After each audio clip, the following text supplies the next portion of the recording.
Good morning, Michael. Well, thank you very much, Sophia Wanuna, for that. I'm coming to you live from the Norfolk Hotel. Well, for the next 2 days, the International Monetary Fund is going to be holding an economic forum, just looking into Kenya's economic prospects. Now, the theme for the two-day conference is Kenya ready for economic takeoff.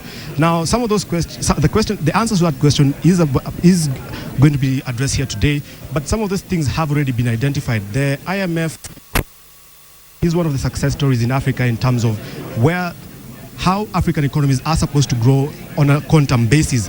Now, if you look around the room, there are a lot of power hitters, basically from the private sector.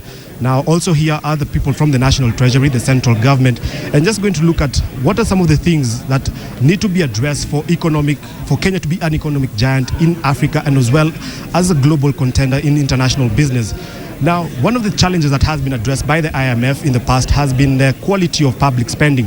Now, a lot of this money has gone into infrastructure development, but IMF says if we are able to sort and address this funding into social safety nets, that means the availability of water and infrastructure and schools and basic health for Kenyans. Also, some of the things that are going to be addressed here. Now, other things that are going to be addressed here include the challenges that social safety nets. Other than that, the positives have been that Kenya has been a robust economy.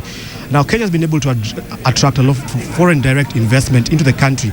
Now, this is a good thing, especially given that the challenges that are there in attracting foreign direct investment in Africa, given the challenges that African economies face. But other than that, IMF says things are good here. Public debt has been a concern, but IMF says Kenya has basically got this in check. Now, other than that, basically what has got tongues wagging and perhaps what's going to be addressed here, because President Uhuru Kenyatta is expected to join this congregation in a short while, is perhaps the VAT. Now, this has got a lot of tongues wagging and just basically how cost of living has gone up in the country. But other than that, inflation has basically remained where the government wants it to be. The central bank rate has also remained where it's supposed to be. Kenya shilling has been threatened over the last few months, but has been stable. For foreign exchange has also been stable. But other than that, we'll also be bringing you some of the things that private sector needs to be addressed. But we will keep on top of that and be abreast on that, and we will be bringing you more from this two-day conference from the Norfolk Hotel, where IMF, the Central Bank, the National Treasury are going to be addressing what needs to be done to prepare Kenya for economic takeoff.